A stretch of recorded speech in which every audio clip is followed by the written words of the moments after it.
សូមលំអរកាយជំរាបសួរដល់អ្នកទាំងអស់គ្នាបាទយើងបានមកបន្តភាគនៅសាច់រឿងរបស់ពួកយើងនៅទ្វីបអាទិទេពទៀតហើយអ្នកទាំងអស់គ្នាហ្នឹងហើយភាគការពីម្សិលមិញនិយាយទៅគឺដល់កន្លែងដែលកំពុងតែរន្ធត់ផងអ្នកទាំងអស់គ្នានោះហើយក៏ស្លេះបាត់តែម្ដងប៉ុន្តែឥឡូវនេះគឺបានមកបន្តភាគនៅសាច់រឿងរបស់ពួកយើងទៀតហើយណោះហ្នឹងហើយអ្នកទាំងអស់គ្នាសម្រាប់ថ្ងៃនេះផងដែរគឺជាថ្ងៃចុងនៃសប្តាហ៍ហើយសម្រាប់នៅពីមុខផ្ទះ admin ណាព្រោះឯងឃើញថាផ្ទះ admin គឺនៅជាប់ផ្លូវដែរអញ្ចឹងគឺឃើញមានគ្នាយើងនឹងគឺអូដឹងប្រហែលក្រុមទេអ្នកទាំងអស់គ្នានៅពេលខាងក្រោយនៃម៉ូតូនឹងគឺមានទាំងតង់ផងមានអីផងអូមើលទៅលក្ខណៈថាទោះបីជា admin មិនបានចូលរួមដំណើរកម្សាន្តណាក៏មានអារម្មណ៍ថាសប្បាយចិត្តរីករាយដែរអ្នកទាំងអស់គ្នាបានហ្នឹងហើយអញ្ចឹងគឺ admin សូមជូនពរណាបាទនិយាយទៅគឺលើសំឡេង admin ដល់ណាបាទជូនពរដល់នឹងទាំងនៅកន្លែងរមណីយដ្ឋានទាំងនៅគេដ្ឋានក៏ដូចជានៅតាមផ្លូវដែលកំពុងតែធ្វើដំណើរហ្នឹងគឺ admin សូមជូនពរគឺឲ្យមានសុខសុវត្ថិភាពបាទទាំងទៅទាំងមកហើយនឹងចូលរួមបាទគោរពច្បាប់ចរាចរណ៍ទាំងអស់គ្នាហើយសម្រាប់អ្នកដែលនៅគេដ្ឋានវិញបាទសូមឲ្យជួបជុំជាមួយនឹងគ្រួសារបរិភោគអាហារដោយរីករាយនាពេលវេលាចុងសប្តាហ៍អូខេ admin អរគុណច្រើនបាទអញ្ចឹងគឺកុំឲ្យខាតពេលវេលាយូរអ្នកទាំងអស់គ្នានោះគឺយើងចូលមកស្ដាប់នៅសាច់រឿងភាគបន្តរបស់ពួកយើងតែម្ដងទៅយើងឃើញថាបន្ទាប់ពីពួកគេគឺបានឆ្លងកាត់បាទនៅជាន់ទី9រួចហើយនោះ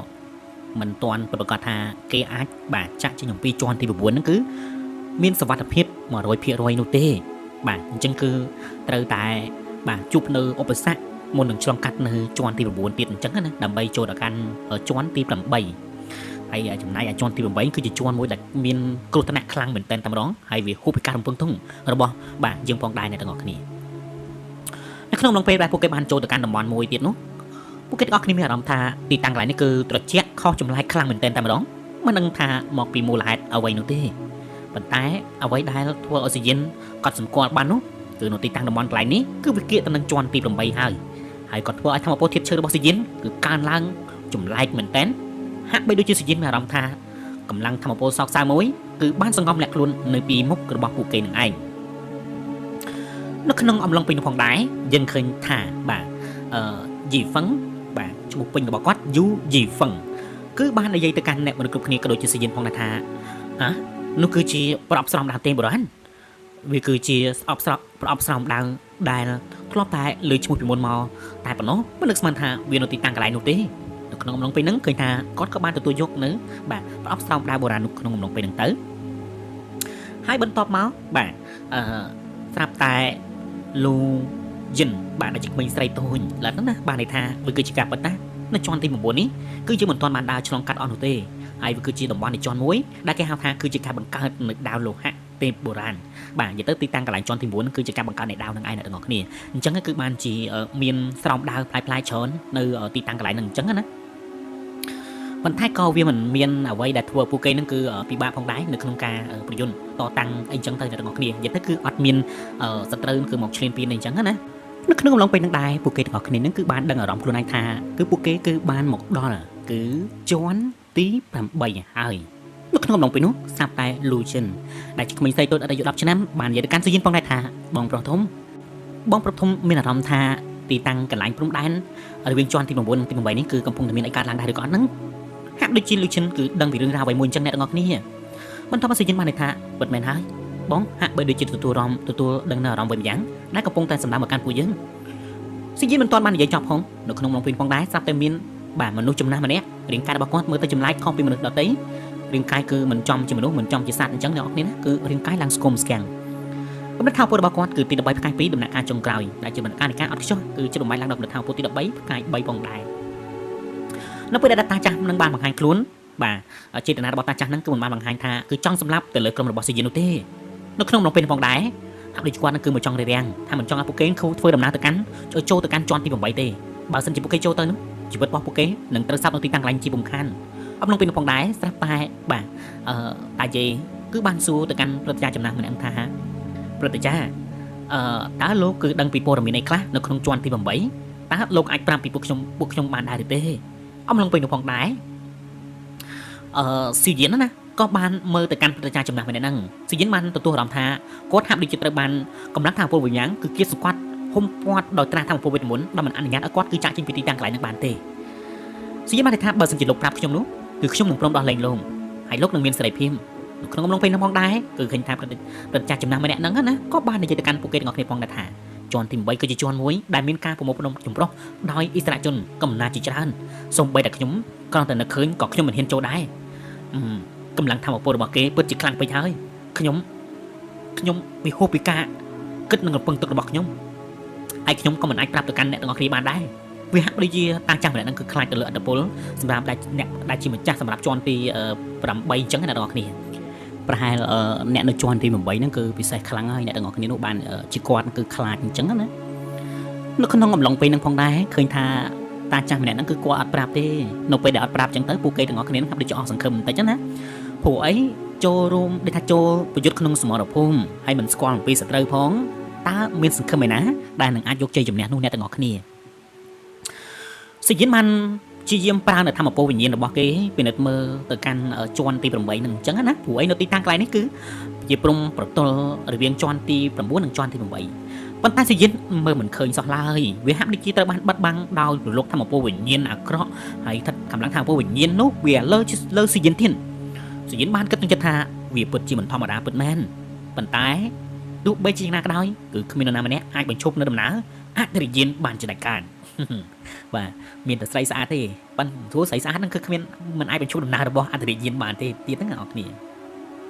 សិយិនបានន័យថាតោះពួកយើងបន្តដំណើរទៅមុខទៀតទៅនៅក្នុងអំឡុងពេលដែលពួកគេគឺបានចូលទៅហើយនោះបាទអំឡុងពេលនោះផងដែរយើងឃើញថាពួកគេទាំងអស់គ្នានឹងគឺចាប់ផ្ដើមភ័យញ័រជើងទាំងអស់គ្នាតែម្ដងអ្នកទាំងអស់គ្នាវាធ្វើពួកគេមានអារម្មណ៍ថាវិលវល់អារម្មណ៍របស់គេគឺមិនអាចគ្រប់គ្រងទៅលើរាងកាយរបស់ខ្លួនឯងបានសូម្បីតែលូយិនក៏មានអារម្មណ៍ថាផិតភ័យខ្លាំងមែនតើ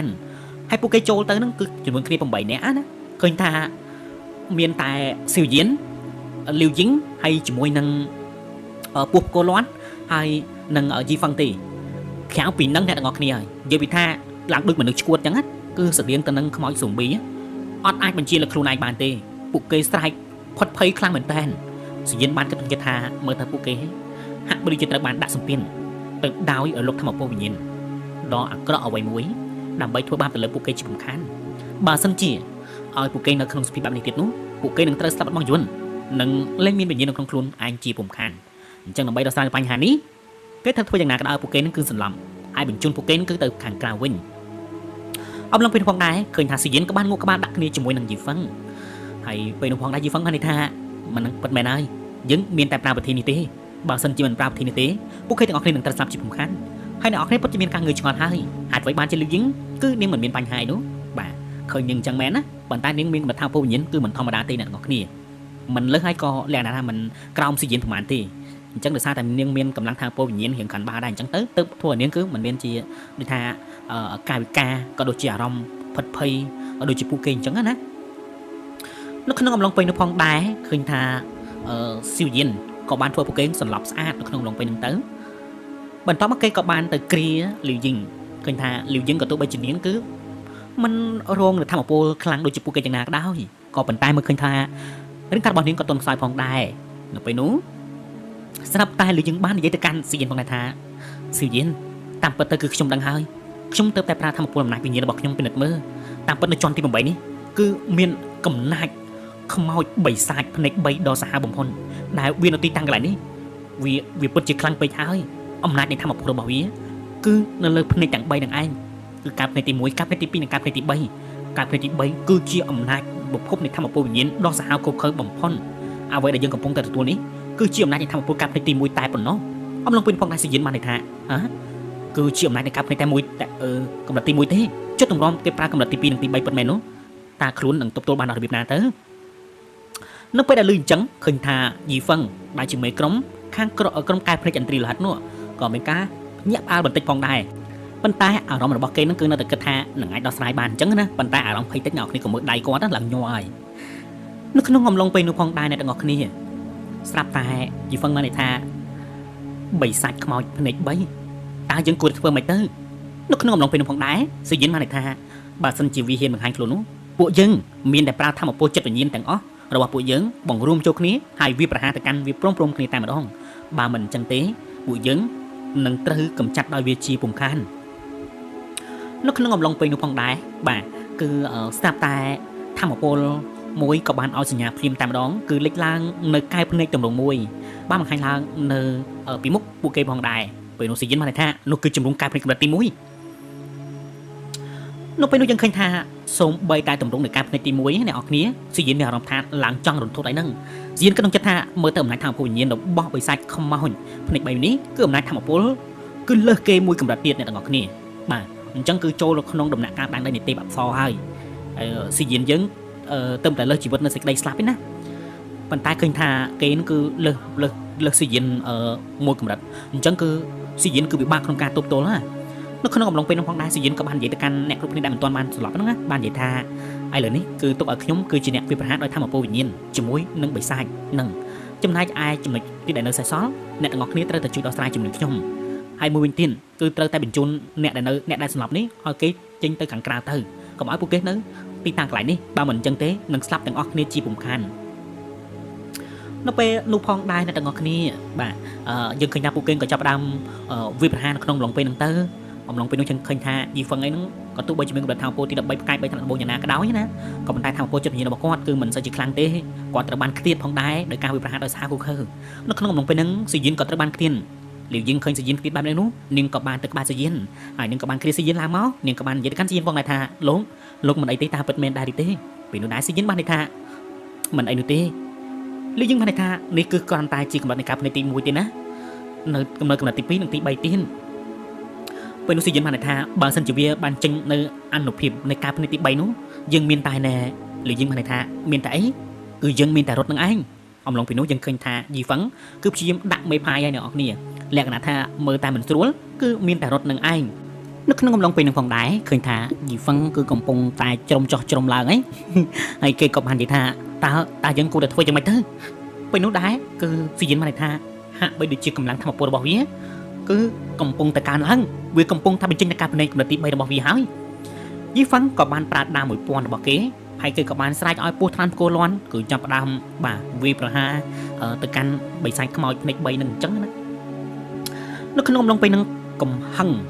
ការក្រហឹមរបស់បាទបិសាចខ្មោចការភ្នែក3ហ្នឹងគឺចាប់ផ្ដើមបង្ហាញមកនៅក្នុងអំឡុងពេលហ្នឹងផងដែរបន្ទាប់មកឃើញថាគឺស៊ីយិនគឺព្យាយាមក្នុងការទប់ទល់ខ្លាំងមែនតើរហូតដល់មានឈាមបានហូរចេញពីមាត់ស៊ីយិនផងដែរ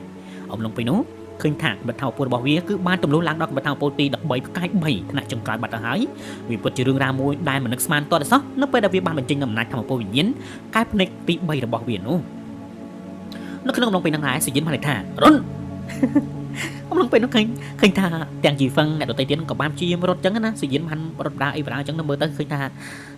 ពិតជាគ្រោះថ្នាក់មែនតើហើយឃើញថាស៊ីយិនគឺបានឲ្យពួកគេរត់ប៉ុន្តែខ្លួនឯងគឺនៅតែទប់ទល់អញ្ចឹងណាយីហ្វឹងគឺបានមើលទៅកាន់ស៊ីយិនដោយការព្រួយបារម្ភអំឡុងពេលហ្នឹងស្រាប់តាយីហ្វឹងបានថាប្អូនស៊ីយិនឯងត្រូវតែប្រុងប្រយ័ត្ននៅក្នុងអំឡុងពេលនោះផងដែរបាទស៊ីយិនណាគាត់បាននិយាយថាមិនអីនោះទ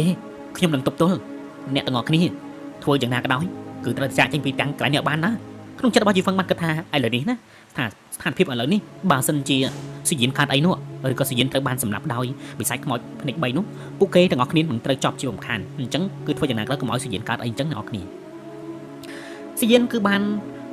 នព្យាយាមប្រើអំណាចនៃធម្មពលវិញ្ញាណរបស់គេទប់បង្កើតទៅជារនាំងអញ្ចឹងមិនឲ្យពួកគេកើតអីអញ្ចឹងណារហូតដល់ក្អកចិញ្ចៀមមកផងដែរវាហាក់ដូចជាស៊ីយិនគឺប៉ាន់ស្មានខុសអំពីអំណាចនៃធម្មពលរបស់បិសាចខ្មោចភ្នែក3នឹងអ្នកទាំងអស់គ្នាហើយដូច្នេះហើយបានទីធ្វើឲ្យគេហ្នឹងគឺរៀងមានបញ្ហាអញ្ចឹងទៅនៅក្នុងអំឡុងពេលនោះផងដែរឃើញថាស៊ីយិនក៏បានកលិចមើលទៅកាន់ពលិកការភ្នែករបស់វាពលិកការភ្នែកកម្រិតទី3គ្រាន់តែបញ្ចេញមកទេប៉ុន្តែមិនទាន់បញ្ចេញពលិកនៃធម្មពលពិតប្រាកដទេបញ្ចេញតែពីរពណ៌តែប៉ុណ្ណោះគឺការភ្នែកទី1និងការភ្នែកទី2ការភ្នែកទី1គឺមានពលិកពណ៌ក្រហមការភ្នែកទី2គឺភ្នែកពណ៌លឿងអ្នកទាំងអស់គ្នាស៊ីយិនមើលទៅគឺខ្លាំងមែនតើពេលនោះដែរស្រាប់តែលឺយើងបានសួរទៅកាន់ស៊ីយិនថាស៊ីយិនលោកមិនអីទេតាពិតមែនដែរទេពេលនេះស៊ីយិនបាននិយាយថាខ្ញុំមិនអីទេក៏ទោះបីជាខ្លួនឯងកំពុងស្ថិតនៅក្នុងស្ថានភាពមួយដ៏លំបាកយ៉ាងណាក៏ដោយប៉ុន្តែការនិយាយរបស់ស៊ីយិនគេមិនចង់ឲ្យនាងគឺមានការព្រួយបារម្ភអញ្ចឹងណាពេលនោះផងដែរស្រាប់តែលីយិងគឺបានដឹងថាស៊ីយិនលើនេះគឺមិនបើសិនជាបន្តឲ្យស៊ីយិននៅតែប្រយុទ្ធតែម្នាក់ឯងទៀតនោះគឺស៊ីយិនមានតែស្លាប់នឹងឯងអញ្ចឹងគឺនាងត្រូវតែជួយស៊ីយិន ពេលនោះដែរសាប់នាងក៏បាននិយាយទៅកាន់ស៊ីយិនថាស៊ីយិនលោកគឺពជាពេលឲ្យខ្ញុំបន្តិចខ្ញុំសុំពេលវេលាតែបន្តិចទៀតតែប៉ុណ្ណោះពេលនោះដែរសាប់ស៊ីយិនបានថានាងតើនាងគឺចង់ធ្វើអីនៅក្នុងអំឡុងពេលនោះផងដែរឃើញថាលើយើងហាក់ដូចជាថយដកថយនៃការវិភាគបន្តិចហើយនាងគឺបាននិយាយនៅភាសាដូចយ៉ាងខ្លីប៉ុន្តែខ្លឹមវាដូចជាបល័យហៅអីមួយអញ្ចឹងអ្នកនរគ្នាប៉ុន្តែខណៈឬថាពន្លឺថ្ងៃរះពេលយប់អញ្ចឹងទៅស្រាប់តែអំណាចនៃធម្មពលមួយគឺបានបង្ហាញឡើងផងដែរហើយបានធ្វើឲ្យលីយើងគឺមានអំណាចធម្មពលហក់ឡើងលឿនមែនតើអ្នកនរគ្នាពីអំណាចកម្រិតធម្មពលទី13ផ្កាយ1ថ្នាក់ចុងក្រោយឡើងដល់កម្រិតធម្មពលទី13ផ្កាយ3ពេលនោះដែរស្រាប់តែព្រឹទ្ធចារសាលាចិត្តខាងវិញ្ញាណបាននិយាយថាវាហាក់ដូចជាក្មេងសែម្នាក់នេះគឺកំពុងតែប្រើនៅប្រទេសសាសខ្ចីវិញ្ញាណតើនាងនេះគឺជានរណាពិតប្រាកដមើលទៅគឺនាងមិនអន់នោះទេចឹងហោចណាស់នាងគឺជាមនុស្សដ៏ពិសេសនៅក្នុងសាវិញ្ញាណបរិសុទ្ធជាពំខាននៅពេលដែលឃើញថាបាទលីយើងគឺនាងបានធ្វើនៅប្រទេសបែបនេះឃើញថាបិសាចខ្មោចភ្នែក3ហ្នឹងក៏បានបង្វែរគោលដៅគឺមករងបាទលីយើងអញ្ចឹងណាវាហាក់ដូចជាឃើញថាលីយើងកំពុងតែប្រើនៅប្រទេសសាអ្វីម្យ៉ាងហើយនៅក្នុងអំឡុងពេលនោះផងដែរបាទគឺស្រាប់តែលីយើងបានន័យថាស៊ីយិនធ្វើយ៉ាងណាក៏ដោយកុំឲ្យវាបញ្ចេញនៅធម្មពលនៃការភ្នែក3វាបានអសោះនេះគ្រាន់តែវាបានបញ្ចេញពន្លឺគ្រាន់តែបញ្ចេញការភ្នែកមកគឺប៉ុណ្ណឹងហើយចុះតម្រុំវាបញ្ចេញនៅអំណាចនៃអត្តពលវាទៀតនោះយើងកាន់តែពិបាកក្នុងការទប់ទល់ជាពំខានពេលនោះស៊ីយិនបាននិយាយទៅកាន់លីយើងផងថាលីយើងចុះនាងហេតុអីបានជាចម្លែកម្ល៉េះហេតុអីបានជាកម្លាំងអំណាចនៃធម្មពលរបស់នាងគឺកើនឡើងគួរឲ្យខ្លាចបែបនេះនៅពេលនោះដែរស្រាប់តែលីយើងបានថាពេលចាំពេលក្រោយខ្ញុំនឹងប្រាប់លោកប៉ុន្តែឥឡូវនេះគឺយើងត្រូវតែដោះស្រាយជាមួយនឹងវាសិននៅក្នុងអំឡុងពេលនោះផងដែរអ្នកទាំងអស់គ្នាឃើញថានាងក៏ចាប់ផ្ដើមប្រយុទ្ធស៊ីយិនក៏ចាប់ផ្ដើមប្រយុទ្ធនៅក្នុងអំឡុងពេលនោះអញ្ចឹងទៅហើយនាងក៏បានព្យាយាមនិយាយប្រាប់ទៅកាន់ស៊ីយិនថាអំណាចធម្មពលរបស់នាងគឺប្រើបានតែម្ដងតែប៉ុណ្ណោះនៅក្នុងការប្រយុទ្ធគឺក្នុងការវាប្រហារទៅកាន់សត្រូវបើមិនជានាងគឺវាប្រហារទៅកាន់គូសត្រូវខុសនោះគឺនាងនឹងអស់ឱកាសហើយអ្នកទាំងអស់គ្នានឹងធម្មពលនឹងចុះវិញអញ្ចឹងណាអញ្ចឹងក្នុងការបង្វិលគោលដៅកំណត់គោលដៅវាប្រហារទៅកាន់សត្រូវធ្វើយ៉ាងណាក៏ឲ្យចំអញ្ចឹងណាស៊ីយិនគឺហាក់ដូចជាយល់អំពីបាទសម្ដីរបស់មួយយើងបាទលីវយិងអញ្ចឹងណានិយាយទៅឈ្មោះយិងដូចគ្នាក៏ទៅខាងថាមួយឈ្មោះមូយិងហើយនេះគឺលីវយិងបាទនៅក្នុងអំឡុងពេលនោះផងដែរឃើញថាបិសាចខ្មោចបាទភ្នែក3ក៏បានវិប្រហារទៅកាន់ស៊ីយិនផងដែរ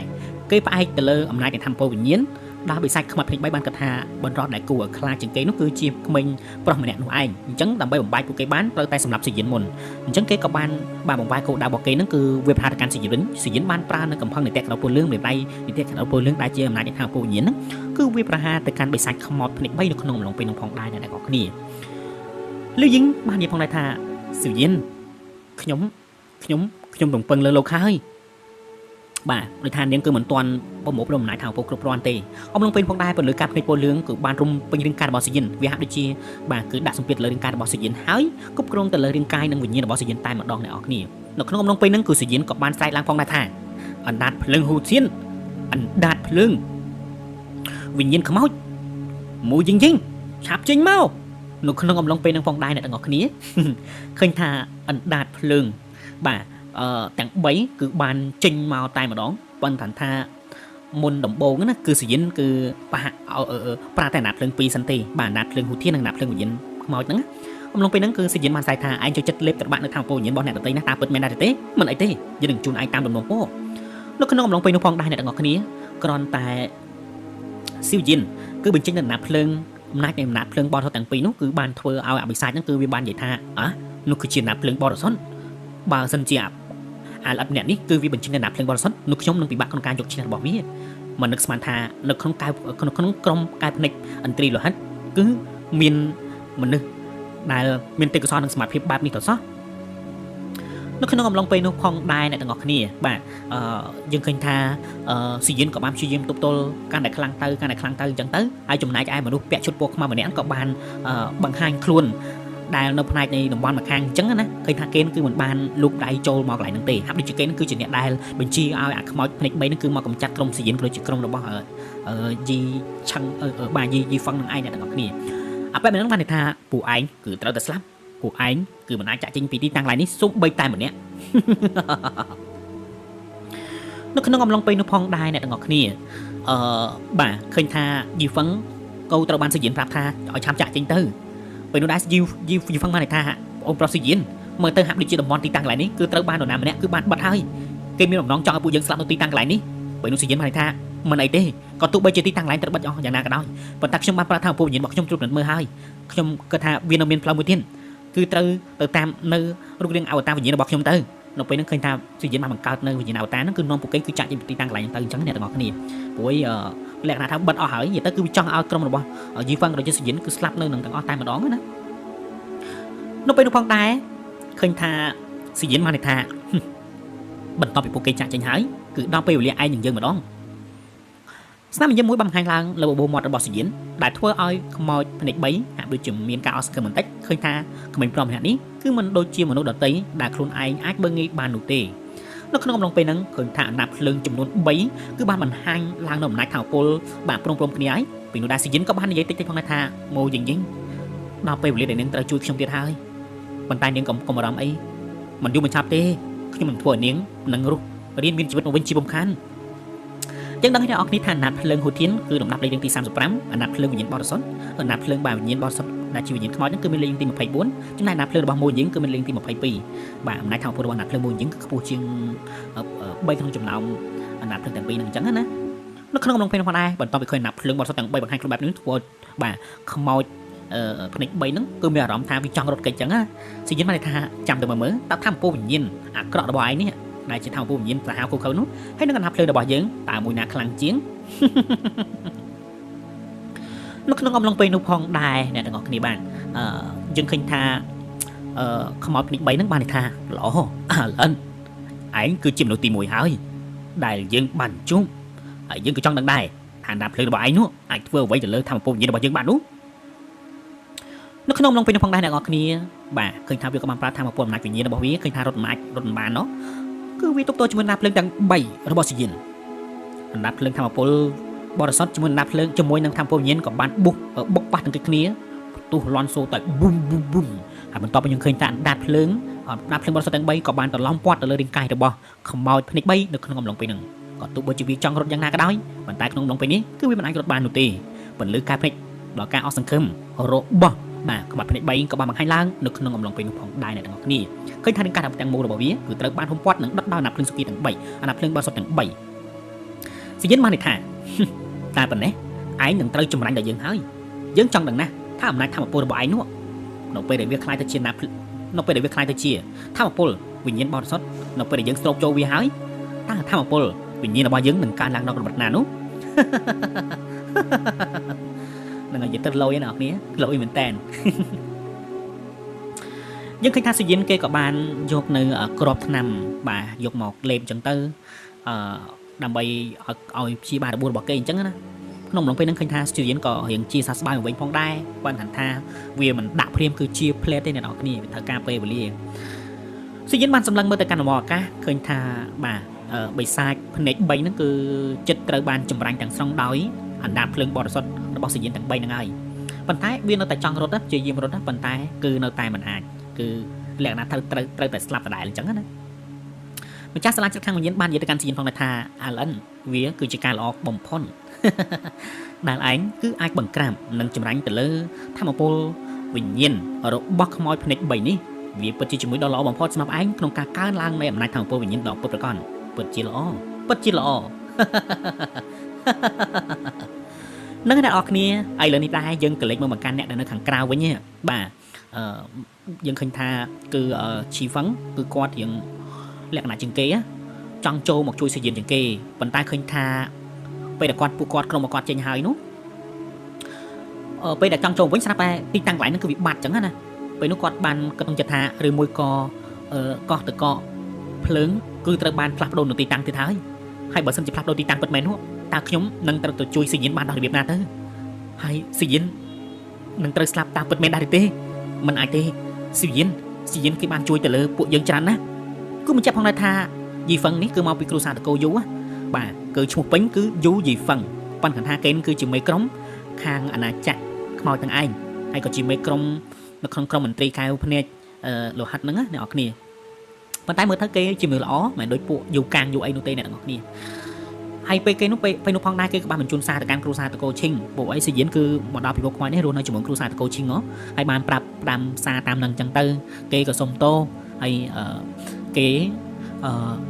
ឲ្យខាងគ្រួសារតកូឈីងនឹងគឺជួយរកស៊ីយិនចឹងទៅហើយបើសិនបានមិនដឹងស៊ីយិនក៏ភ្លេចប្រាប់ស៊ីយិនថារវាងគេហើយនឹងយូយីហ្វឹងនៃគ្រួសារតកូយូនឹងខ្លាចទៅជាពួកម៉ាក់ជាមួយគ្នារៀងជារៀងរហូតបើសិនជាស៊ីយិនគឺមានបញ្ហាអីហើយបើសិនជាស៊ីយិនរស់រៀនមានជីវិតពិតមែននោះគេនឹងស្ម័គ្រចិត្តធ្វើរឿងរ៉ាវអ្វីគ្រប់យ៉ាងគឺសងចំពោះស៊ីយិនវិញអញ្ចឹងណាប៉ុន្តែក្នុងចិត្តរបស់យីហ្វឹងគឺគិតថាស៊ីយិនគឺស្លាប់ហើយមិនរស់ទេអ្នកនរគ្នាកន្លែងចំណុចនេះដែរគេគ្រាន់តែបញ្ជាក់អំពីយីហ្វឹងទេអ្នកដទៃទៀតប្រហែលជាអត់ទាន់ថាដឹងខ្លួនណាប៉ុន្តែបើយើងក្លិកមើលទៅកាន់លូយិនក្មេងស្រីតូចអាយុ10ឆ្នាំនេះគឺនាងគឺបានបាត់ខ្លួនបាត់មិនដឹងតំណាបាត់នៅក្នុងពេលហ្នឹងអ្នកនរគ្នាប៉ុន្តែគេមិនបានបញ្ជាក់ថាលីវយិងគឺចាក់ចេញមកនោះទេតែខ្ញុំសួរលីវយិងនៅជាមួយស៊ីយិនទៅអ្នកនរគ្នាបាននៅក្នុងអំឡុងពេលនោះផងដែរអ្នកទាំងអស់គ្នាបានយើងឃើញថាស៊ីយិនដែលនៅខាងក្នុងនេះវិញកំពុងតែសប្បាយចិត្តរីករាយនៅពេលដែលគេអាចធ្វើការចម្រាញ់នៅធម្មពលបរិសុទ្ធនៃវិញ្ញាណរបស់បាទខ្មោចភ្នែក3នឹងបានអញ្ចឹងណានៅពេលនោះផងដែរយើងឃើញថាស៊ីយិនគេចាប់ផ្ដើមធ្វើការលេបត្របាក់ទៅលើធម្មពលវិញ្ញាណហ្នឹងទៅនៅពេលដែលស៊ីយិនបានលេបត្របាក់នោះគឺធ្វើអំណាចធម្មពលរបស់ស៊ីយិនគឺកើនឡើងចម្លែកមែនតើអំណាចធម្មពលគឺកើនឡើង80%ភ្លាមៗនៅក្នុងអំឡុងពេលហ្នឹងអ្នកទាំងអស់គ្នាវាពិតជាអស្ចារ្យមែនតើបន្ទាប់មកស៊ីយិនក៏ត្រូវបានព្រះចាស់ស្លាច់ខាងវិញ្ញាណក៏បានប្រាប់ថាឥឡូវនេះត្រូវតែចាប់ផ្ដើមធ្វើការបង្រួមធម្មពលវិញ្ញាណនៅក្នុងអំឡុងពេលដែលស៊ីយិនពីបង្រួមលើកទី1លើកទី2លើកទី3លើកទី4នោះគឺបរាជ័យរហូតអ្នកទាំងអស់គ្នានិយាយថាបរាជ័យនោះបរាជ័យឡើងរហូតដល់ព្រះចាស់ស្លាច់ខាងវិញ្ញាណបានន័យថាអើយតើឯងទៅរួចដែរឬក៏អត់ហ្នឹងបើសិនជាឯងទៅរួចទេមិនចាំបាច់ធ្វើវាទេប៉ុន្តែស៊ីយិនអ្នកនរគ្នាណាបរាជ័យច្រើនដងយ៉ាងណាក៏ដោយនៅតែព្យាយាមពាក្យស៊ីយិនមួយម៉ាត់គឺស្ដីរបស់ស៊ីយិនគឺព្យាយាមបរាជ័យ1ដងធ្វើ10ដងបរាជ័យ10ដងធ្វើ100ដងបរាជ័យ100ដងធ្វើ1000ដងបរាជ័យ1000ដងគឺធ្វើរហូតដល់10000ដងបាទនឹងគឺស្ដីរបស់ស៊ីយិនដែលមានស្រឡាញ់ខ្លាំងជាងគេណាហើយអត់មានតែងតែសិក្សាឬក៏យកតាមគឺស្ដីរបស់ស៊ីយិនហ្នឹងឯងបាទស៊ីយិនធ្វើឡើងរហូតដល់បានសម្រេចបាទទីបំផុតគឺស៊ីយិនគេធ្វើបានសម្រេចនៅក្នុងអំឡុងពេលហ្នឹងទៅអ្នកទាំងអស់គ្នាហើយឃើញថាមានមកថាពោវិញ្ញាណរបស់ស៊ីយិនក៏បានញែកបញ្ចូលគ្នាផងដែរនៅក្នុងអំឡុងពេលនោះព្រះចាស់ស្លាច់ខាងវិញ្ញាណបាននិយាយថាបាទមានវិញ្ញាណរបស់ស៊ីយិនហ្នឹងគឺវាទលំទលាយខ្លាំងណាស់គឺដាក់វាដូចជាដងពេញបានអញ្ចឹងដាក់បានអំណាចថាមពលគឺច្រើនណាស់អញ្ចឹងបានជាស៊ីយិនគឺខ្លាំងអ្នកនរគ្នាណាបើនិយាយពីកម្រិតនៃកម្លាំងធាតុដូចជាមិនខ្លាំងដូចគេទេធ្វើផ្កាយមួយទេប៉ុន្តែអាចសម្លាប់ទៅលើផ្កាយ2បានឬក៏ផ្កាយ3បានបើសិនជាគេប្រើនៅស្លឹក ពិសេសរបស់គេហើយសារតែធម្មពលវិញ្ញាណនៅក្នុងខ្លួនរបស់ស៊ីយិនវាចិត្តវាធំវាប្រៀបដូចជាវាមានទាំង9អញ្ចឹងគឺស្តុកទុកគឺបានច្រើនណាបាទដែលវាខុសអំពីអ្នកដទៃទៀតណាឥឡូវនេះយើងក្លេបមកកាន់បរិមម្នាក់ដែលគេមានឈ្មោះថាហ៊ុនសាននេះគឺបាទគឺជាបរិមពាក់ជុតពណ៌ខ្មៅហើយចំហាយថាពលរបស់គេហ្នឹងគឺមានចំហាយថាពលមនុស្សអាក្រក់ពុកក្រៅហើយមានច្បាប់នឹងដៃផងដែរគេបង្ហាញស្នាមញញឹមបន្តិចគេបានគាត់គិតថាតែប៉ុណ្ណេះគឺក្រុមមន្ត្រីលោហិនគឺត្រូវបាត់បង់ជីវិតជាបំខានជាពិសេសគឺអាលអត់ម្នាក់នោះបាទគឺស៊ីយិននឹងឯងហើយយើងមិនបាច់ចង់ដឹងទេថាគេមកពីណានោះព្រោះយើងដឹងថាឈ្មោះហ៊ុនសានហ្នឹងអ្នកនរគ្នាបាទអញ្ចឹងគឺមកពីគ្រួសារតកូហ៊ុននឹងឯងហើយគេក៏បានចាក់ចេញពីទីតាំងកន្លែងហ្នឹងបាត់ទៅហ៊ុនសានអ្នកនរគ្នាឈ្មោះហ៊ុនសានស្រៀងທາງសានយើងឯងបាទឥឡូវនេះដែរយើងមកនិយាយពីជាន់ទី1ជាន់ទី2ជាន់ទី3វិញជាន់ទី1ជាន់ទី2ជាន់ទី3យើងដឹងគឺជាជាន់ដែលកំពូលគឺជាជាន់អ្នកខ្លាំងពេលនោះដែរអិសរាជជនសម្រាប់ជាន់ទី2ជាន់ទី3ដែលលោកជាន់ទាំងពីរនេះតែជាន់ទី1គឺមិនសូវជាមានការចាប់អារម្មណ៍ទេប៉ុន្តែសម្រាប់ជាន់ទី2ជាន់ទី3គេកំពុងតែជួបគ្នាគេបានគិតថាតើជាន់ទី3កំពុងតែមានបញ្ហាអីទៅឬកំពុងតែមានអិសរាជជនឆ្លើមគឺមានការបង្ហាញខ្លួនបើសិនជាមានការបង្ហាញខ្លួនពិតមែននោះវាពិតជារឿងរ៉ាវមួយដែលល្អខ្លាំងមែនទែនតែម្ដងហើយពួកគេក៏បានប្រើថាពុំយើងដើម្បីធ្វើការត្រួតពិនិត្យមើលសង្កេតឃើញថាបរិសុទ្ធម្នាក់នោះគឺបានធ្វើការសម្លាប់ទៅលើខ្មោចភ្នែក3បាត់ទៅហើយជាពិសេសអ្វីដែលការធ្វើពួកគេចាប់អារម្មណ៍នោះគឺណាភ្លើងបរិសុទ្ធនៅខ្លួនបរិសុទ្ធម្នាក់ហ្នឹងបាទគឺស៊ីយិននឹងឯងពួកគេគឺមានការចាប់អារម្មណ៍ទៅលើណាភ្លើងបរិសុទ្ធដែលពួកគេម្នាក់គឺទទួលចង់បានទាំងអស់គ្នាតែម្ដងអញ្ចឹងណាបាទហើយបន្តពួកគេក៏បានធ្វើដំណើរគឺមកដល់ជាន់ទីបាទជាន់ទី8នឹងឯងចំពោះបញ្ហារបស់ពួកគេមានការឆ្លងបែបនេះគឺធ្វើឲ្យសម្រាប់អិសរាជជននៅក្នុងជាន់ទី1ក៏មានការចាប់អារម្មណ៍ដែរហើយគេក៏មិននៅយូរផងដែរគេក៏បានមកតាមពួកគេទាំងពីរនាក់ហ្នឹងតើពួកគេទាំងពីរនាក់គឺកំពុងធ្វើអីបាទដែលពួកគេដល់ជាន់ទី2ហ្នឹងគឺជាខ្លាធរណីបាទហើយចំណែកឯស្វាធរណីហើយចំណែកឯជាន់ទី3ហ្នឹងបាទគឺជាបិសាចល្ងឹតណាហើយពួកគេក៏បានមកអញ្ចឹងទៅអ្នកទាំងអស់គ្នានៅក្នុងអំឡុងពេលនោះផងដែរស្រាប់តែស៊ីយិនមានអារម្មណ៍ថាដូចជាមាននរណាម្នាក់ហ្នឹងគឺកំពុងរមកទៀតដែរលើកនេះគឺអំណាចធម្មពលគឺចំនួន2តែម្ដងបើមិនសិនជាទប់ទល់មិនទាន់ទេគឺពិតជាចាប់ជាពំខានស៊ីយិនបាននិយាយទៅកាន់ព្រះចាស់ស្លាច់ខាងវិញ្ញាណផងដែរថាព្រះចាស់ថាទីតាំងកន្លែងនេះគឺជាគុកឬក៏ជាទីតាំងកន្លែងនៃការដើរកំសាន្តហេតុអីបានជាពួកគេគឺអាចចល័តទៅវិញទៅមកបានងាយស្រួលបែបនេះទៅវិញព្រះចាស់ស្លាច់ខាងវិញ្ញាណបានន័យថាមើលទៅពួកគេមិនមែនជាអ្នកដែលជាប់គុកឬជាប់ឃុំឃាំងនោះទេពួកគេគឺជាមនុស្សដែលត្រូវបានស្ម័គ្រចិត្តនៅទីតាំងកន្លែងហ្នឹងតែម្ដងហើយដូច្នេះបានជាពួកគេនឹងគឺអាចមកទីតាំងកន្លែងហ្នឹងគឺតាមចិត្តបានអញ្ចឹងណា sự diễn màn này tha mở tới bộ kịch màn mà đó lắm bênนู้นsự diễn màn khơi play tay mà đó cứ miền mà đó chừng nửaปีnè đại mở tới đừng can một cái đi chỉ spa chẳng từ spa phản đây đằng ấy hay một tiết cứ chỉ bị sai được tây còn tại mà đó phim bộ cái khơi sự diễn phim bộ cái trong tà đàm khơi nhé trong quay khơi tà đàm do sự diễn ban tà đàm mình tà đàm trong ban sự diễn được thôi sáng trong ban vô sự diễn tôi vô tôi chụp răng nhà còn khơi bà nó cứ ngâm long pe nu phòng đái bà khơi thaประชาชนจะทำอย่างนี้บ้านสลักเล็กแต่เคยท่าเคยชีไปใส่เลยđấyก็ไปใส่เงินนะก่อนกับบ้านจริงมาเพลทโดยหมายทำปูลก็เป่าอยู่บอกก่อนไปหนูได้สลับแต่บ่าประชาชนจะทำอย่างนี้มันจะปรับการเสียท่าไปใส่เงินนู้คือจีสตรีจ่าบอกยังวิเฮียนบางฮันมุกเนยจอมปีมุกยังพ้องน้องลองไปดูฟังได้ก่อนแต่ประชาชนจะทำอย่างนี้บางฮันกลุ่มเปลี่ยนนู้ไปหนูได้สลับแต่ไปใส่เงินวิกับบ้านใส่ลงไปท่าฮะนู้คือจิกเก้ก็ตอนแต่ขณะเคยเพลมในออกนี้ก็บัตรดักไม่พายบัตรแต่มาดองหากเบอร์จิ๋มนายจะบอกประชาชนจะทำอย่างนี้คือคลังเหมือนเต้นได้จะหาทัวร์เอาไปใส่ตัวไตรได้ในจอนที่ใบนะคือจึงคือของปูคือบ้านรถให้มันต้องไปจะเคยท่าสวาภายในไปเคยท่าไปใส่เงินคือบ้านรถเด็กชนะนู้ก็เคยมีรำทางเหมือนสู้ได้เราไปชมmộtจุดหนึ่งบอลเหมือนนี้คือเมียนตายโมโรสกได้สลับยังไงจังเมียนตายรถจ่าจิ้งไปตีต่างหลายหนึ่งจังเคยท่าสิยินคือเหมือนจำบัตรช่องแต่การจวนใส่เตี้ยเตี้ยดอกนี่ผู้ไอ้ขนาดบึ๊บขนาดช่องปุ๊บมันคือทัวร์อ้อยขนาดเจ้าดอทีมใบเพลียมันคือทัวร์อ้อยจอนทีมมวยจอนทีวีจอนทีใบนั่นคือมาอ้อยหนึ่งจังจำใบใจเถอะเตอร์เตี้ยนกขนมกำลังไปนูพองได้เนี่ยต่างงอกนี้บ่าสลับตายอิสระจุ่มเนี่ยแต่ก่อนในจอนทีมวยนั่นก่อนมีอารมณ์ท่าดูจิตมีจุ่มให้ทำเอาปนมวยแต่ก่อนทอปสกอร์ก็มาในท่าตาไอเต้คือจีลงมาจากนู้ลงมาจากนู้บ่าติ๊กโลประชาชนจะทำอย่างนี้คือจีจุ่มใบเราบอกเนี่ยได้การเปลี่ยนจอนทีมวยtới hay giờ nóiจอนทีมวยคือจอนได้กับปูจังเก๊จอนได้กับปูเก๊เนี่ยต่างกันนี้สองสายเนี่ยต่างกันนี้เอ้ยสองสายเนี่ยนึกขึ้นงำลงไปนกพองได้สลับตายบรมเหมือนบางบรมพลิ้มทราบตัวcái ban cái lệchมือแต่การประชาชนจะทำอย่างนี้ไอ้cái ban nàyท่าฮะคือจีนลงไปจ้าลงไปจ้านึกขนมลงไปนั่งได้ทราบตัวcái ban nàyท่าขยมหอยืดไปหาเลยเอาขยมสมโตลงไปจ้าพระเจ้าสลายจะทำยังไงท่ามันไอเต้ลงไปจ้าดังเต้ทักขยมนึกลงไปจ้าครั้งนะขยมมันนึกสมานท่าขยมมาจุบลงไปจ้ามาดอกเกนตีตั้งอะไรนี่นู่นเต้ปีนได้สนับตาพระเจ้าสลายจะทำยังไงท่ามันไอเต้เฮ้ยกลมตุยสอกไอ้ยังเมียนตอนไอ้นะนึกขนมลงไปหนังของได้สนับตาบ่าประชาชนจะทำอย่างนี้ก็บ้านจ้องใหญ่เรื่องไปมวยแต่การบอลเนี่ยนั่นนะบอลเนี่ยนั่นก็บ้านในทางลงจ้าตีตั้งอะไรนั่นคือเหมือนซ้อมกู้นะผู้ยังตระใหญ่ขึ้นนู่นเต้ผู้ยังตระลงตีตั้งอะไรใส่ในสมัยอย่างนี้ดำใบใหญ่ขึ้นไปเรื่องราวไปมวยผู้ไอ้คือมีเรื่องราวจ้านะได้จ้องใหญ่ปรับลงไปจ้านู้เคยท่าประชาชนจะทำอย่างนี้คือจ้องดาวตัวการบอลเนี่ยนั่นไงสิ่งนี้มันท่าประชาจับชมเต้ไอ้เป็นหนุ่มนายสลับตายประชาชนจะทำอย่างนี้บ้านใหญ่การเสียนพอละท่าอาจจะไรนั่นนะอ้อยหาวยังท่าจีประชาเราหายังท่าจีครูสิ่งที่เราไปจังไอ้กบาที่ได้กระทั่งanh miềnครูมาเนี่ยดีได้còn đó các bạn thì thà ba lục cรูbữa đó mình nẹo luôn mình to bị ban khơi thà lồng chặt bọc luôn cơ miền sơ một tí đã chỉ sơ tí buồn kế bà sơ chừng nón đi thà sơ ôn tí buồn này phối quạt miền sơ bay này ai chẳng sử dụng mình cứ buồn này ai nữa nhỉ bàn tay sơ bọc quạt nó cứ đó nẹo đã cầm pu khăng á đã khăng mình tên là bay bàn tay chỉ sơ bọc quạt đó xong bay bữa đó mình nẹo đấy cứ chỉ côn trắng thế chỉ lục mình chắc hay nâng chụp bài thế bữa đó mình nẹo nó ngó con ban nhẹ mình thành nóไปดังท่าตามเปิ้ลอะไรเป็นนั่นคือจะเสิร์ฟบอลลงมาจากบอกชมเต้อมลงไปนั่นคือบ้านทัวร์ไอ้เกมนั่นคือเมียนกาเฮียงเอาดำไรแต่เลยสิเย็นจังตื้อให้บอกยังเบอร์แต่เลยกับบัตรเท้าโปรบอลบอลอากับบ้านนั่นไว้เนี่ยคือเมียนกับบัตรเท้าโปตีดับใบพกายปรำมวยนั่งไงออกนี่ลองเตี้ยนะตีดับใบพกายปรำมวยเนี่ยต่างออกนี่เอ้ยโอ้ยโอย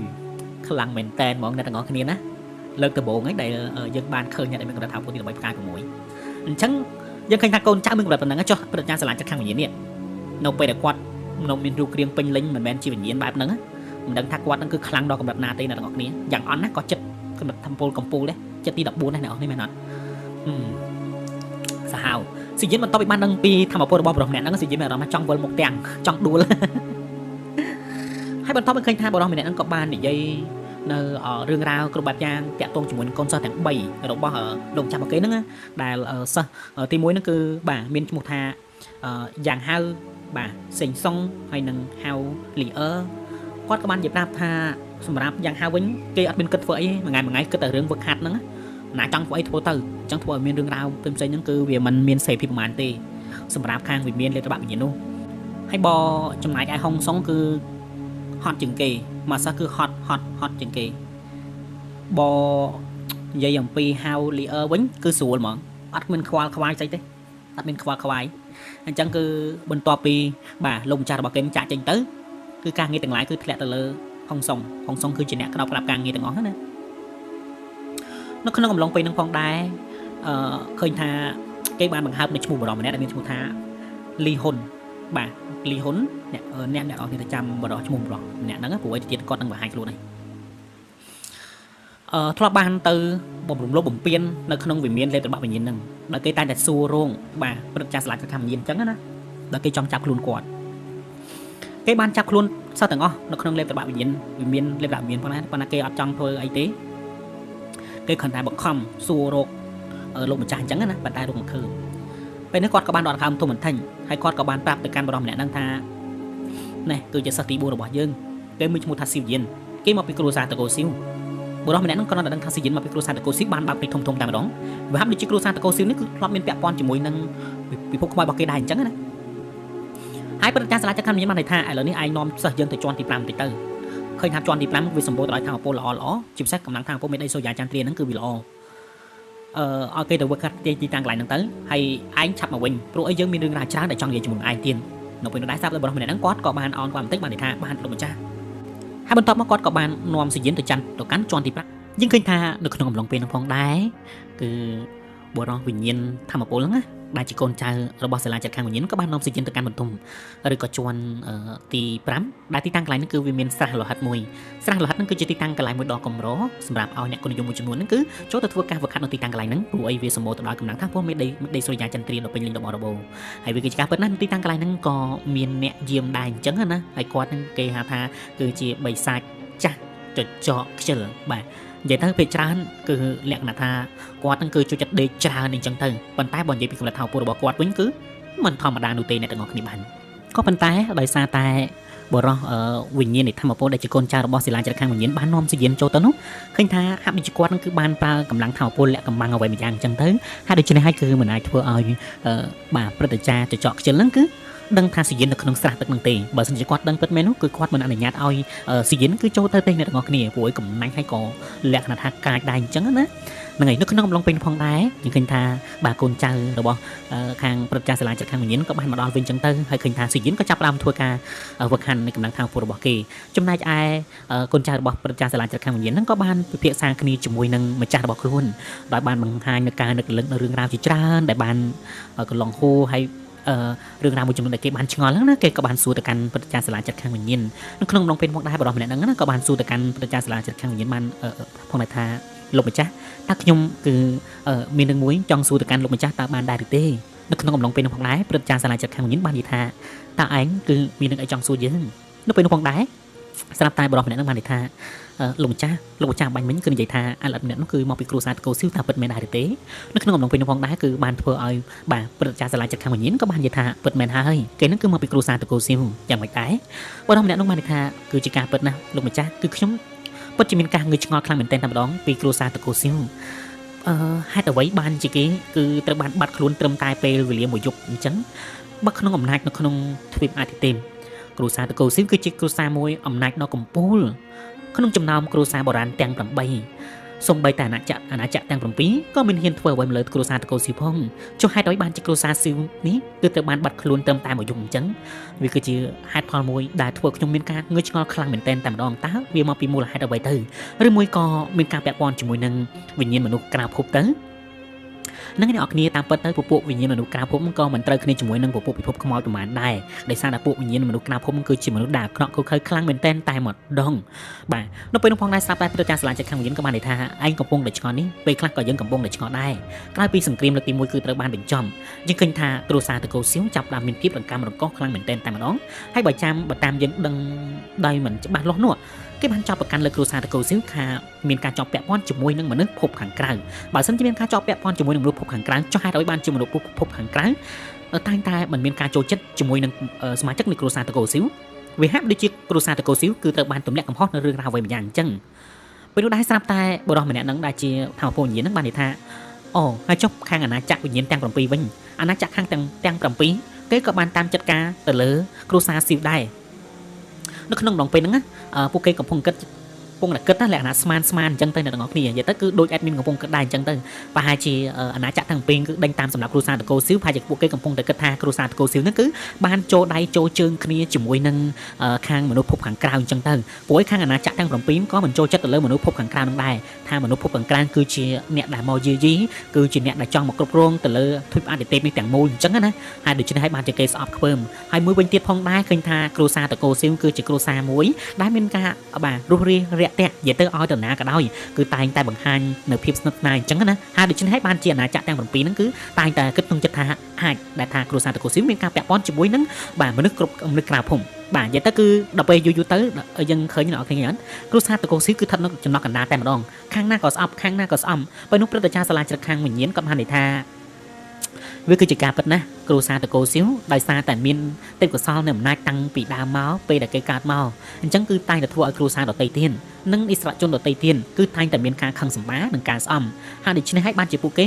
េគឺតែងតែចងគំនុំទៅលើគ្រួសារតកូស៊ីវទាំងមិនបានយល់មិនបានដឹងអ្វីតទៅសោះប៉ុន្តែសម្រាប់គ្រួសារតកូស៊ីវតាមចរិតលក្ខណៈរបស់គេដូចឯងបានឃើញទៅលើអាឡិតម្នាក់នឹងអញ្ចឹងគេមិនចេះដាច់បាយស្លាប់នោះទេគេមានភាពរាក់ទាក់គេមានគុណធម៌នៃជីវិតមនុស្សកាលណាមានគុណធម៌ក្នុងជីវិតតំណាក៏ដោយគឺមិនងាយស្លាប់នោះទេនៅក្នុងអំឡុងពេលនឹងផងដែរគឺស្រាប់តែបរិសុទ្ធហៅពងវិញ្ញាណបានន័យថាហើយរឿងគ្រួសារតកូស៊ីវនេះពិតជាមានការស្មុគស្មាញខ្លាំងមែនទែនតែម្ដងហើយលោកម្ចាស់បន្តមកព្រឹទ្ធាចារ្យសាលាជ្រឹកខាងវិញ្ញាណបានន័យថារឿងបញ្ហាគ្រួសារតកូស៊ីវនេះគឺមានតែចាំដល់ពេលដែលអាអិតម្នាក់នោះគេខ្លាំងគ្រប់គ្រាន់ខ្ញុំគិតថាមានតែគេម្នាក់តែប៉ុណ្ណោះដែលអាចជីកកកាយនៅរឿងរ៉ាវលើការយល់ច្រឡំផ្សេងពីគ្រួសារតកូស៊ីវនិងការបាត់ខ្លួនត្រឹមតែមួយយំរបស់គ្រួសារតកូស៊ីវនោះណែឯងដឹងដែរទេខ្ញុំរកឃើញថានៅក្នុងខ្លួនគេម្នាក់នោះគឺមានអំណាចនៃធម៌ពលអាណាព្យាបាលគ្រួសារតកូស៊ីវកំពុងតែស្ថិតនៅក្នុងខ្លួនគេឯងខ្លួនគេនឹងឯងប៉ុន្តែខ្ញុំគិតថាសូម្បីតែគេខ្លួនឯងក៏គេមិនដឹងថាគេមានអំណាចនៃធម៌ពលអាណាព្យាបាលនៃគ្រួសារតកូស៊ីវដែលហៅថាប្រាសាទបុរាណយ៉ាម៉ាទាំង10គឺនៅក្នុងខ្លួនរបស់គេនោះទេបាទត្រូវហើយស៊ីយិនក៏មិនដឹងដែរអ្នកទាំងអស់គ្នាហើយក៏មិនដឹងថាចូលមកតាំងពីពេលណាឬក៏វាជាប់ខ្លួនស៊ីយិនតាំងពីស៊ីយិនចូលមកតាមផ្លូវច្រកចូលឆ្លងទ្វីបនោះបាទនិយាយទៅគឺយើងអត់ទាន់ដឹងទាំងអស់គ្នាតែម្ដងណាបាទហើយមានតែព្រឹទ្ធាចារ្យសាលាជ្រឹកខាងវិញ្ញាណដែលគាត់បានដឹងពីរឿងហ្នឹងអញ្ចឹងទៅហើយគាត់ក៏បាននិយាយប្រាប់ទៅកាន់បរិសុទ្ធធម្មពលវិញ្ញាណហ្នឹងអញ្ចឹងទៅអ្នកទាំងអស់គ្នាឃើញថាពួកគេបាននិយាយគ្នាពីរឿងមួយទៅរឿងមួយជាពិសេសគឺផែនការផ្សេងដែលពួកគេហ្នឹងគឺត្រូវធ្វើការជាបន្តទៀតជាពិសេសគឺនឹងស្វែងរកនិជនក្បត់បាទនៅក្នុងវិមានត្របាក់វិញ្ញាណគឺព្រឹទ្ធាចារ្យសាលាជ្រឹកខាងវិញ្ញាណគឺគាត់កាត់មុនគឺជាស្ដេចដែលគ្រប់គ្រងនៅទីតាំងកន្លែងតែម្ដងនរណាក៏ខ្លាចគាត់ដែរនរណាក៏ញញើតដែរហើយគាត់គឺល្បីល្បាញខ្លាំងមែនតើប៉ុន្តែថាមនុស្សដូចគាត់គឺចូលចិត្តសេរីភាពគាត់មិនសូវជាលក្ខណៈថានៅមួយកន្លែងណានិយាយទៅគឺចរិតរបស់គាត់ដូចអ្នកគ្នាដូចអ្នកគ្នាស្គាល់បាទលោកយូស្លាមដូចផ្ញើផ្នែកខាងក្នុងឲ្យម៉ាធីនជីនោះគឺស្រៀងគ្នានឹងឯងប៉ុន្តែឃើញថាមានគេស្អប់គាត់ចឹងទៅគេបានលួចធ្វើបាបគាត់អីចឹងទៅអ្នកទាំងអស់គ្នាហើយតាក់សញ្ញារបស់គាត់ឥឡូវនេះគឺតែតែលាក់បាំងរហូតណាវាហាក់ដូចជាគាត់ទទួលអារម្មណ៍ថាដូចជាមានមនុស្សអាក្រក់កំពុងតែតាមព្យាបាទគាត់រហូតដែរអញ្ចឹងគឺគាត់មិនហ៊ានបញ្ចេញនៅតាក់សញ្ញាពិតរបស់គាត់ដើម្បីឲ្យគេដឹងនោះទេបាទនិយាយទៅរឿងអីក៏ដោយតែងតែមានបាទឧបសគ្គរហូតសូម្បីតែព្រឹទ្ធាចារ្យសាលាជ្រឹកខាងវិញ្ញាណនេះក៏អញ្ចឹងដែរអ្នកទាំងអស់គ្នាបាទឥឡូវនេះយើងទៅលេចមើលមកកាន់ស៊ីយិនវិញអញ្ចឹងណាហើយស៊ីយិនគេក៏ចាប់ផ្ដើមធ្វើការពង្រឹងនៃកម្រិតធម៌ពលរបស់គេអញ្ចឹងទៅហើយនៅអ្វីដែលគេទទួលបានជាពិសេសនោះអ្នកទាំងអស់គ្នាយើងឃើញថាកាលពីមុននេះគឺស៊ីយិនប្រើអាណាភ្លើងបរិសុទ្ធទាំង3ហ្នឹងគឺចម្រាញ់យកតែធម៌ពលវិញ្ញាណទេអញ្ចឹងនៅពេលហ្នឹងគឺស៊ីយិនទៅតែធ្វើការចម្រាញ់នៅធម៌ពលវិញ្ញាណប្រយុទ្ធវិញម្ដងស៊ីយិនក៏ต้องចិត្តថាធម៌ពលវិញ្ញាណប្រយុទ្ធរបស់បិសាចខ្មោចភ្នែក3នេះវាពិតជាខ្លាំងហើយអាចនឹងធ្វើឲ្យស៊ីយិនគឺកើនឡើងដល់កម្រិតធម៌ពលលើសមួយកាយទៀតអញ្ចឹងណាបើសិនជាឡើងទៀតមែនអូយពិតជាអស់ចាខ្លាំងមែនតែម្ដងហើយអ្នកទាំងអស់គ្នាអើយហ្នឹងហើយនៅក្នុងអំឡុងពេលនោះផងដែរស៊ីយិនក៏បានរកឃើញថាអំណាចនៃធម៌ពលវិញ្ញាណប្រយុទ្ធរបស់បិសាចខ្មោចភ្នែក3នេះវានិយាយទៅគឺហាក់ដូចជាវានៅតែប្រឆាំងតតាំងជាមួយនឹងស៊ីយិនទៀតអញ្ចឹងណានិយាយទៅគឺវាមាននៅសល់វិញ្ញាណអ្នកទាំងអស់គ្នាដល់ពេលនៅសល់វិញ្ញាណអញ្ចឹងទៅវាចង់ប្រឆាំងហើយបន្ទាប់ពីស៊ីយិនគឺបានតាមនៅក្នុងទឹកអាស្រះទឹកលហិតហ្នឹងគឺធ្វើឲ្យអំណាចនៃធម៌ពលរបស់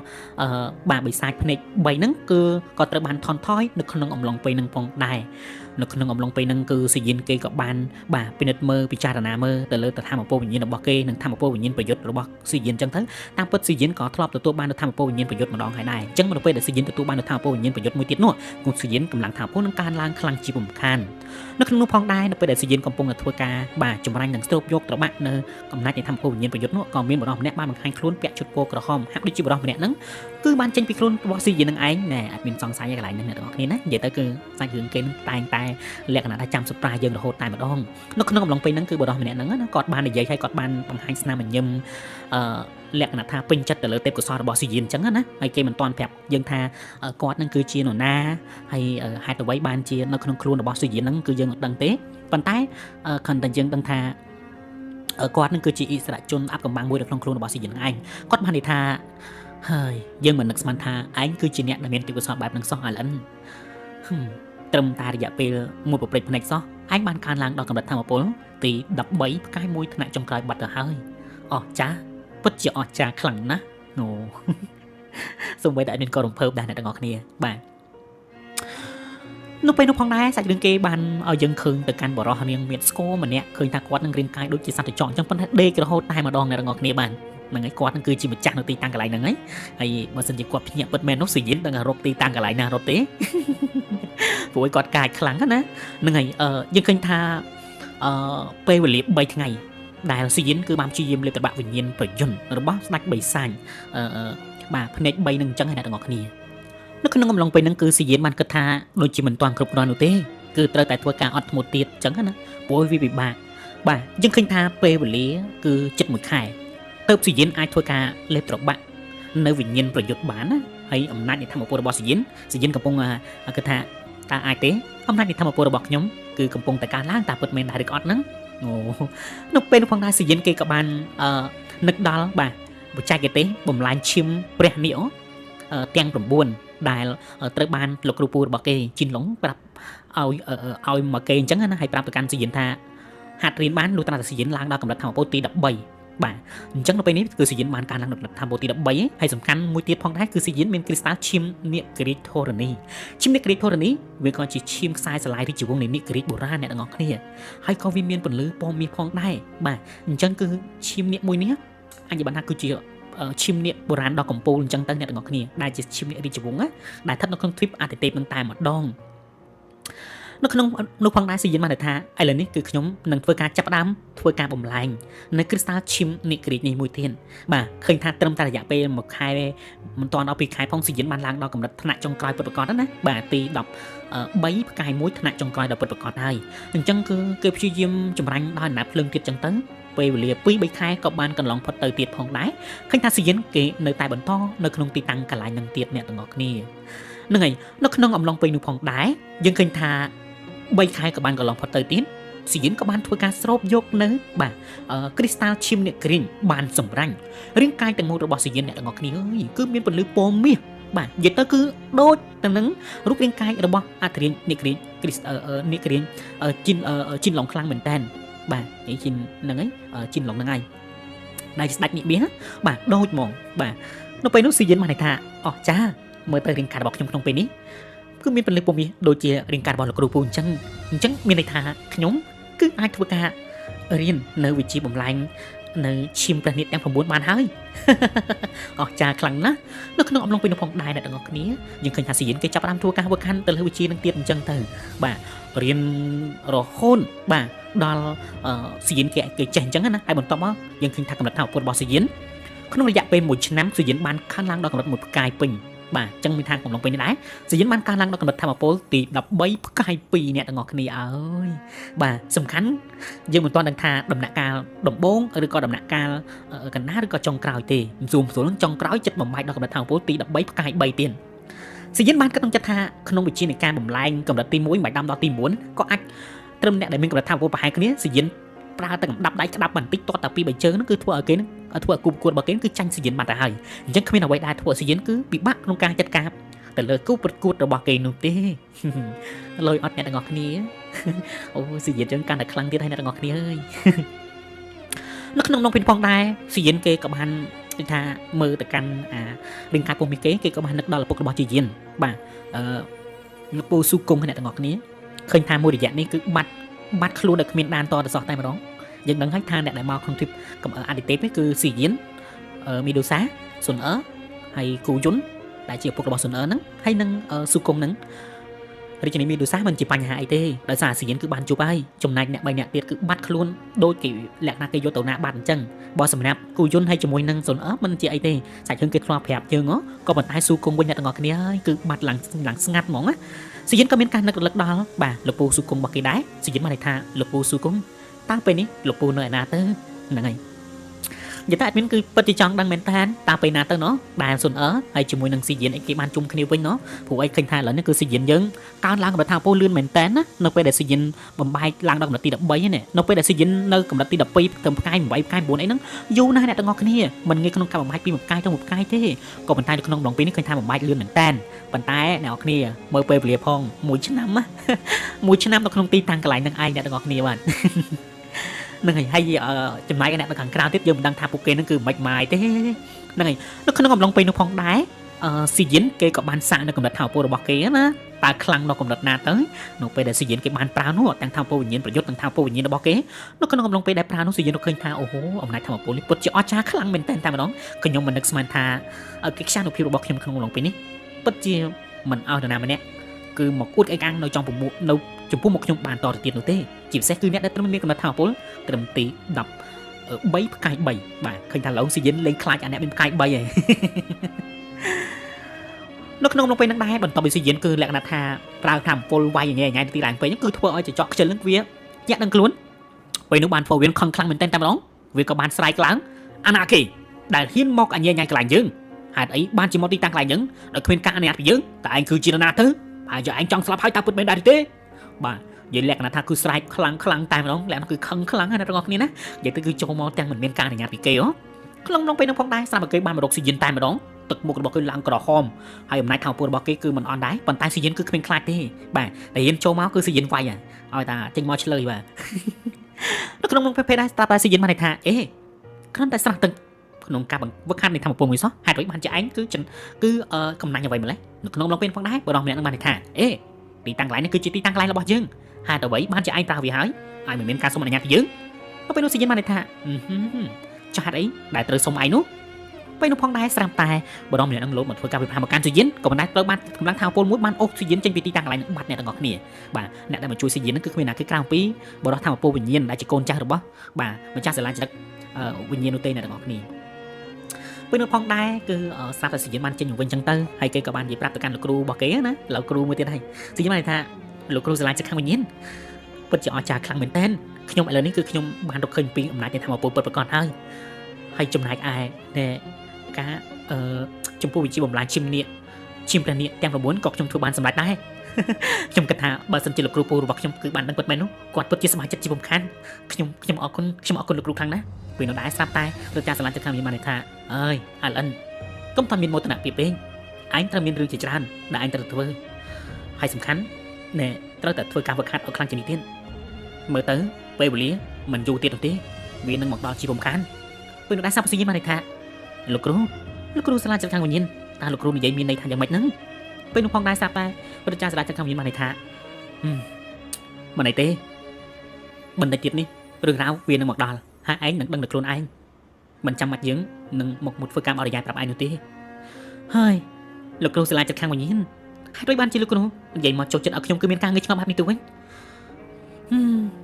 បានហើយអាឡិនឥឡូវនេះយើងដល់ពេលវេលាដែលត្រូវចាក់ចេញពីទីតាំងកន្លែងនេះអញ្ចឹងចាប់រៀបចំខ្លួនទៅនៅក្នុងនំភេនផងដែរឃើញថាពួកគេបំរុងចាក់ចេញស៊ីយិនបានថាឈប់សិនលោកគ្រូសាលាចិត្តខាងវិញ្ញាណណែលោកគ្រូអត់ជួយរៀនច្បងម្នាក់នេះទេអី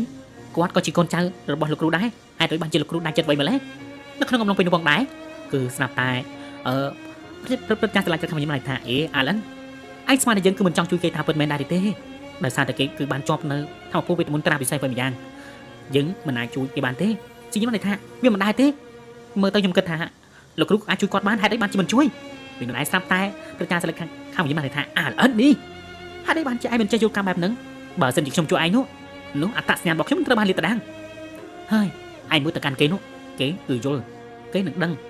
ពេលនោះដែរគឺស្រាប់តែបរិះថាពលវិញ្ញាណបានថាអរគុណហើយបងប្រុសស៊ីយិនមើលទៅឯងគឺជាមនុស្សល្អហើយមនុស្សក៏មានទឹកចិត្តដែរខ្ញុំបានយកពីលោកម្ចាស់ហើយ បើសិនជាលោកម្ចាស់ជួយខ្ញុំគឺដឹងតែវិបានហើយប៉ុន្តែគាត់ខ្លាចថាអ្នកនៅក្នុងកោះទឹកភ្លើងតកកមួយនេះគេនឹងដឹងពីតញ្ញាណរបស់គាត់ដែលនៅជាមួយនឹងឯងពេលនោះគឺអាចនឹងឯងទៀតដែលមានបញ្ហាណាពេលនោះដែរស៊ីយុនក៏បានយល់អញ្ចឹងស៊ីយុនបានថាអូខ្ញុំយល់ហើយខ្ញុំអរគុណហើយរៀមច្បងសង្ឃឹមថាថ្ងៃណាមួយយើងនឹងជួបគ្នាម្ដងទៀតណានៅក្នុងកំឡុងពេលហ្នឹងគឺសាប់តែបរិះថាពវិញ្ញាណហ្នឹងក៏បាននិយាយថាមិនអីទេខ្ញុំនឹងព្យាយាមបំបាយត្រាទៅខ្លួនឯងហើយបន្ទាប់មកខ្ញុំនឹងធ្វើដំណើរទៅកាន់វិមានលេខបាក់វិញ្ញាណរងចាំយើងណាពេលនឹងស៊ីយុនបានថាអរគុណហើយរៀមច្បងនៅពេលនោះផងដែរស្រាប់តែព្រឹត្តិការណ៍ឆ្លាញ់ទៅខាងនេះបានថាតោះយើងឆាប់ចាក់ចេញពីទីតាំងកន្លែងនេះទៅយើងត្រូវមានរឿងរ៉ាវច្រើនទៀតដែលត្រូវធ្វើទៀតពេលនោះឃើញថាពួកគេទាំងពីរនាក់ក៏បានចាក់ចេញពីទីតាំងកន្លែងនេះទៅអ្នកទាំងអស់គ្នាប៉ុន្តែអ្វីដែលកាន់ពិសេសនោះគឺស៊ីយុននឹងជួបជាមួយនឹងណាម្នាក់ទៀតអ្នកទាំងអស់គ្នាហើយជំរឿនឹងធ្វើឲ្យអ្នកទាំងអស់គ្នាកាន់តែមានការផ្ទះបើខ្លាំងមែនទែនតែម្ដងហើយនៅពេលដែលស៊ីយុនបានជួបជាមួយនឹងនារីម្នាក់នោះអូខេតើនារីម្នាក់នោះគឺជានរណាអញ្ចឹងអ្នកទាំងអស់គ្នាកុំភ្លេចណារងចាំតាមដានទស្សនាក្នុងភាពបន្តណាបានហើយឃើញថាពេលគឺព្យាយាមចេញបានតែប៉ុណ្្នឹងទេអ្នកទាំងអស់គ្នាណាសង្ឃឹមអ្នកទាំងអស់គ្នានឹងយកចូលអធិស្ឋានដល់ admin ផងហើយអ្នកទាំងអស់គ្នាក៏ជួយជួយការជួយស៊ីមអ្នកមួយផងអរគុណចាស់អ្នកទាំងអស់គ្នាជម្រាបលាបាយ